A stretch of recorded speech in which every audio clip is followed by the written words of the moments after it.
Si tu es stagiaire, néo-titulaire ou même contractuel et que tu prépares ta première rentrée, cette vidéo est faite pour toi. Aujourd'hui, je vais te parler des 10 erreurs que j'ai faites pendant ma première année d'enseignement.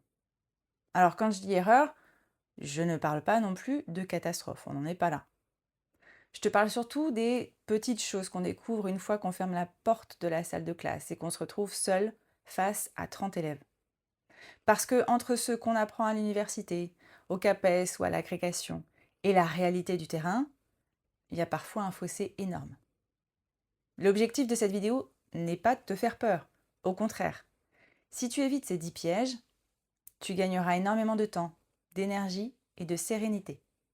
Alors c'est parti. Première erreur, croire qu'une séquence se prépare en quelques heures.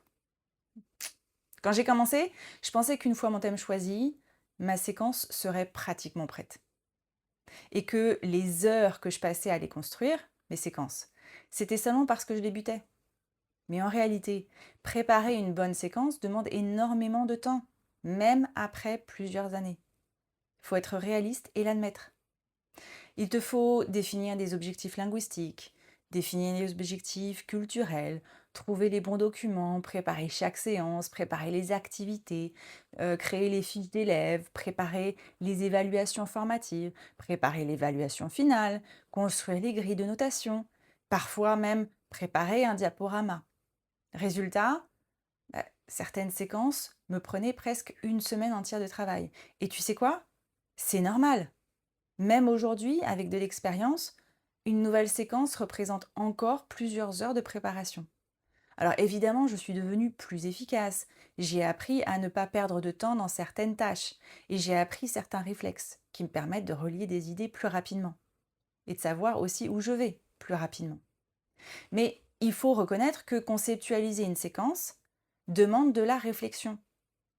Tu vas hésiter entre deux documents. Tu vas donc prendre le temps de réfléchir pour choisir le plus intéressant. Pas question de faire les deux. S'ils apportent la même chose aux élèves, il faut choisir. Tu vas aussi changer d'avis, te rendre compte que finalement tes élèves ne seront pas capables de faire ce que tu comptais leur demander. Et tout ça demande du temps. Construire une séquence cohérente, ça prend du temps. Surtout si tu veux qu'elle soit adaptée à tes élèves et réaliste. Donc, si tu as l'impression d'être lent, rassure-toi, tu apprends simplement un métier extrêmement complexe. Deuxième erreur, vouloir refaire des cours de fac. Et celle-là, elle est très fréquente chez les professeurs de langue. À l'université, surtout en LLCE, tu étudies la littérature, la civilisation, la linguistique, la traduction, la phonétique, l'analyse de texte. On finit par développer une vraie passion pour certains domaines ou pour certaines œuvres littéraires. Et puis tu arrives en collège et là, tu réalises que tes élèves de 5e, ils rêvent pas forcément d'analyser les symboles d'un roman du 19e siècle. J'ai parfois voulu faire des cours beaucoup trop universitaires, trop complexes, trop ambitieux, pas assez adaptés à l'âge des élèves. Il faut accepter une réalité. Nous ne formons pas des étudiants en langue. Nous enseignons à des adolescents qui apprennent avant tout pour communiquer. Erreur numéro 3, vouloir tout faire dans une seule séquence. Au début, je voulais toujours travailler du vocabulaire, de la grammaire, de la phonétique, de la civilisation, plusieurs documents, plusieurs compétences. C'est ce que tu vois en plus dans les manuels. Et tout ça dans 3 ou 5 semaines. C'était impossible. Aujourd'hui, je privilégie beaucoup plus la simplicité. Je me demande quelles sont les 2 ou 3 priorités de cette séquence. Et je construis autour. Les élèves apprennent mieux quand les objectifs sont clairs et qu'il n'y en a pas trop. Sinon, ils ne savent plus où donner la tête. Quatrième erreur, croire que les élèves sont aussi passionnés que toi. Quand on aime les langues, on adore souvent les accents, l'histoire, les nuances grammaticales, la culture. Les élèves, eux, ils ne sont pas toujours là pour ça. Et c'est normal. Ils n'ont pas choisi une spécialité universitaire. Ils suivent un cours obligatoire, sauf en LLCE au lycée. J'ai dû apprendre à partir davantage de leur centre d'intérêt plutôt que des miens. Quand un sujet leur parle, l'engagement change complètement.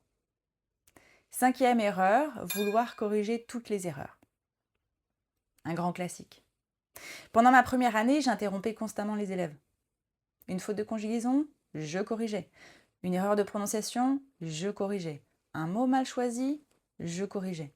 Résultat, ils parlaient de moins en moins. Aujourd'hui, je sélectionne mes batailles.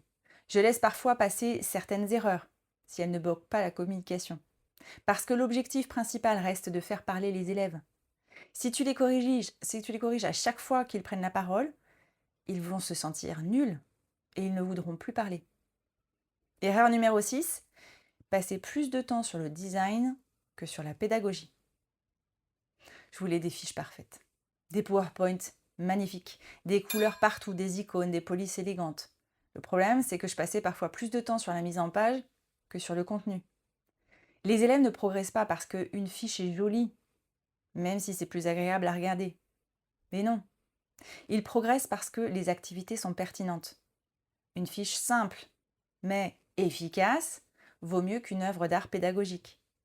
Tu n'enseignes pas en école de commerce ou de marketing, donc veille à préférer des photocopies en noir et blanc et sans trop de contenu, histoire de faire des économies d'encre. 7e erreur, sous-estimer la fatigue. Et ça, personne ne te prépare à ça. La fatigue mentale. Prendre des centaines de décisions par jour, gérer plusieurs niveaux, préparer des cours, corriger, faire les photocopies, répondre aux mails, assister aux réunions, contacter les parents d'élèves, prendre le temps de discuter avec les élèves après un incident. Au début, je culpabilisais quand je ne travaillais pas. Aujourd'hui, je sais qu'un enseignant reposé est un meilleur enseignant. Le repos fait partie du travail. Si tu arrives fatigué en cours, tu vas vouloir relever le moindre bavardage des élèves et tu vas réagir au quart de tour. Tout va prendre des proportions démesurées. Tu n'aides personne. Pas toi, pas les élèves, et pire, tu risques de te mettre les élèves à dos pour le reste de l'année. Donc prends le temps de te reposer. Erreur numéro 8, vouloir faire comme les professeurs expérimentés. Tu vas avoir des collègues incroyables, des gens qui ont 15 ou 20 ans d'expérience. Leurs cours semblent fluides, leurs séquences paraissent parfaites, leur gestion de classe est impressionnante. Et tu les entendras dire à la récré qu'ils n'ont rien préparé pour le cours de 11 heures et qu'ils vont improviser un truc. Mais garde bien en tête qu'ils ont construit cela pendant des années. Ne te compare pas à leur version actuelle. Ne te compare à personne tout court. Compare-toi seulement à la personne que tu étais il y a 6 mois. Et si tu fais le bilan, tu verras que tu ne faisais pas du surplace au final. Non, tu verras que tu as progressé et que tu as gagné en efficacité. Même si ce n'est pas suffisant à tes yeux, je t'assure que tu as fait des progrès. 9e erreur, croire qu'une séance ratée est une catastrophe.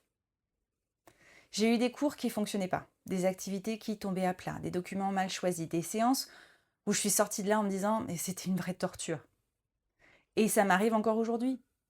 On ne peut pas être au top et à 100% tous les jours, à chaque heure. Et puis au final, les élèves ont survécu. L'année a continué. Personne n'en parle la semaine suivante. Une mauvaise séance ne définit pas ton niveau. C'est juste une information qui te permet d'ajuster la suivante. Les élèves aussi peuvent avoir une baisse de niveau. Et il peut y avoir des circonstances qui expliquent que certaines séances marchent moins bien que prévu. Ce n'est pas forcément ta faute.